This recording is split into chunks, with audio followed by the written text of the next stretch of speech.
അപ്പൊ ഗഡീസ് നമ്മുടെ Irinjalakuda saint Thomas കത്തീഡ്രലില് ധനത്തിരുന്നാൾ ആരംഭിക്കാണ്ട.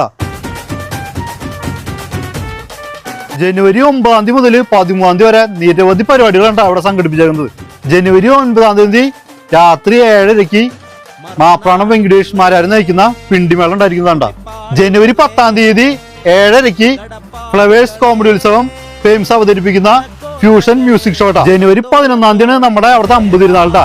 അപ്പൊ അന്നേ ദിവസം അങ്ങോട്ട് പോന്നു കഴിഞ്ഞാൽ 100 കണക്കിന് 50 സെറ്റുകൾ നമ്മുടെ പള്ളിയിലേക്ക് ഇറങ്ങി നിങ്ങൾക്ക് ലൈവായിട്ട് കാണാട്ടാ. ജനുവരി 12 അവിടുത്തെ തിരുനാൾ ദിനം വരുന്നത്. പിന്നെ ഗഡീസ് ജനുവരി 13 തിങ്കളാഴ്ച 9 മണിക്ക് ഇരിഞ്ഞാലക്കുടയിൽ ആദ്യമായിട്ട് ഡിജിറ്റൽ വർണ്ണമഴാട്ടാ. അന്നേ ദിവസം തന്നെ രാത്രി 9:30 കേരളത്തിലെ പ്രമുഖ ടീമുകൾ പങ്കെടുപ്പിച്ചുകൊണ്ടുള്ള മെഗാ ബാൻഡ് വാദ്യ മത്സരങ്ങളും ഉണ്ടായിരിക്കുന്നതാണ്ടാ. അപ്പൊ എല്ലാ ഗഡികളും ഇരിഞ്ഞാലക്കുട ധനത്തിരുന്നാൾ അടിച്ചു പൊളിക്കാനായിട്ട് അടിച്ചു കയറി പോരാട്ടാ.